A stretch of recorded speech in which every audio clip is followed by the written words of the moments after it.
All right, it is Remembrance Day, and we're here, a very special member of our military to talk about Remembrance Day. I'd like to welcome to the show Sergeant Chad Zopf. Sergeant, thanks for joining us today. Thank you so much.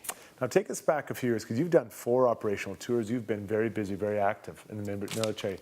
What got you into the military that first time? The first time when I was a kid, seeing the actual advertisements in the paper and all the articles about Oka, and seeing the one soldier standing there in the face of all the anger and frustration from all the folks there, and him being able to stand there and basically take all the brunt of the language and everything else thrown at him, and with his dedication be able to stand there. I thought that would be something I want to do.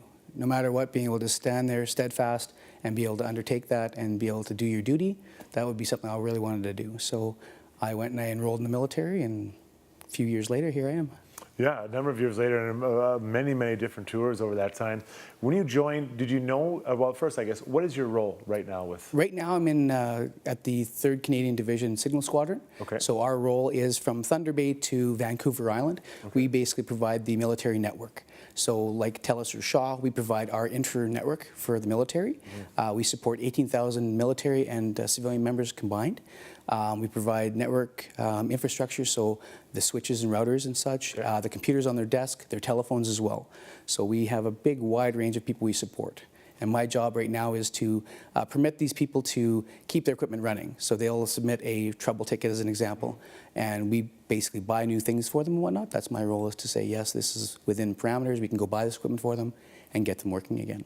When you joined the military, did you know this would be your role? Yeah, initially I joined as a radio operator, so I knew I was going to be the fellow with the radio on his back in the field, providing communications for the troops on the ground. That's what I initially joined as, but after very short order they said, hey, can you spell computer? I said, sure, and so I started working with the computers and started going from there, and our small little section grew and grew and grew. Sure. As computers started off. Back when I initially joined up, there was only a couple computers in each building, where now there's almost a computer on everybody's desk. So obviously, as technology has surpassed over the years, it's going leaps and bounds. So instead of having 3 computers in one building, now we have, you know, a couple hundred type thing, depending on the size of your building. So there's a lot of people who have to support that, and that's what our role is right now. Sergeant, you've served 4 operation tours. You had Bosnia, Haiti, and 2 times in Afghanistan. Yes. What did you learn from these different tours? Because all different parts of the world, I'm assuming, different interactions with people. Definitely. We had more interaction in Bosnia. For myself, I had more interactions with the civilian population in Bosnia. We had civilian interpreters on the base. We had different workers we dealt with on a regular basis. And we found that they knew why we were there, to assist them with basically getting back to their livelihoods. And they were great people to work with. They really were. Became good friends with them. And a few of the folks, basically, we made some really good friendships that lasted over the years.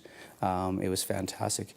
Whereas, say, Afghanistan, as an example, the camp was so large, there were so many people there. It was like being in a city in itself. So it was kind of hard to formulate any sort of friendships or whatever else with the folks working on the camps. But being able to see what all of our efforts, what they were able to do over the years was fantastic. We were able to see the roads being built, the schools being built, farming and everything else in the communities being established. It was a really great thing to see. Now, during your time in Afghanistan, we have a picture here. I just want to show that picture again with you in the Saskatchewan Rough Rider flag, and yes, it's the province of Saskatchewan. Now, is it legal to be a Saskatchewan Rough Rider flag or a fan? Oh, it totally is. Actually, it's almost, you know, basically meant for that.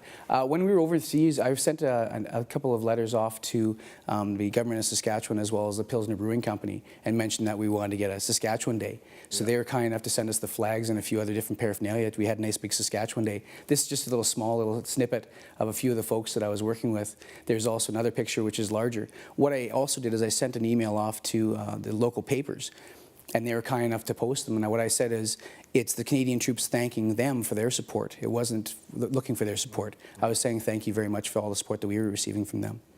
Now, you did a visit to Vimy Memorial. You know, how was that? Why was it important for you to For that purpose, we were there for the Nijmegen March, but we also held a small ceremony for the Royal Newfoundland Regiment. So they were there as a memorial for the fallen soldiers that had fallen at Beaumont Hamel. So they laid wreaths there. We had a small ceremony. We had a bugler. We had a piper there. So we had almost like a Remembrance Day ceremony at Vimy Ridge for our contingent of 181 soldiers. It was huge because we'd always talked about Vimy Ridge and always wanted to be there. It was one opportunity we can actually chance to get to be there. And when you look at the pictures, you never realize how big the monument is. You look back and you're just like a little thumbprint. It is just a massive, massive, basically memorial. And we had a small contingent. It wasn't very busy that day with very many visitors, so we basically had the land to ourselves to do our tours.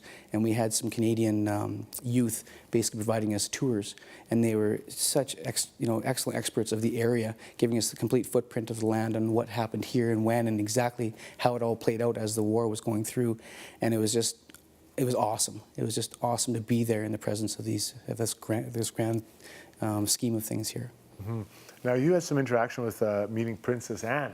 I believe some of your children were involved with Yes. What can you tell us that story? The Military Family Resource Center was looking for a family to present Her Royal Highness with flowers in commemoration of her visit to Ottawa. And I just happened to be the lucky person to call in first and said my daughters would love to do so. The best part was it was my wife's birthday as well. So wow. The hard part now is to try to top it after that. It's like, yeah, well, you know what? We met the princess that one day. We're done. Drop the mic, right?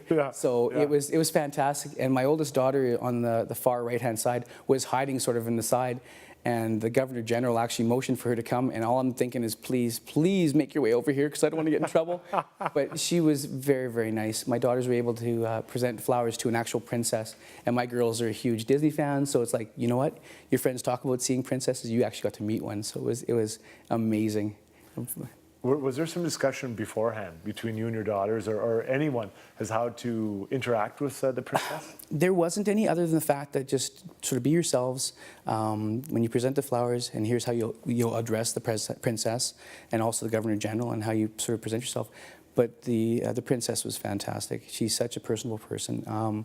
She made a couple jokes while we were there to my oldest daughter because she's also has siblings as well. So it all worked out, right? It was fantastic. Now today is Remembrance Day. Yes. I think there's a lot of people, a lot of segment of the population don't know how to interact with the military, veterans or current active military. What is the way that we should approach? What should we say? How do you act? Let's just clear it up right now. The simplest way: treat us like your neighbor. Walk up to us we've been thanked and whatnot, and we appreciate it. Every time that someone comes up to me and says, thank you for what you do, I'll also ask, what do you do? And they'll say, I'm a mailman, I'm a whatever. Well, thank you for doing your job. I chose this as my career. We didn't really do it for the accolades, we didn't do it for that stuff, but when they say thank you, just say you're welcome.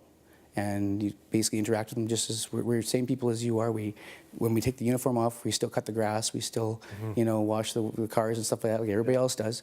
But sometimes we have to go some places that no other one else wants to go to. All right. Well, thank you very much for everything you do and for sharing this with us today. That's excellent. Thank you so much. All right. We'll now turn our attention over to Bridget Ryan. Bridget, out to you.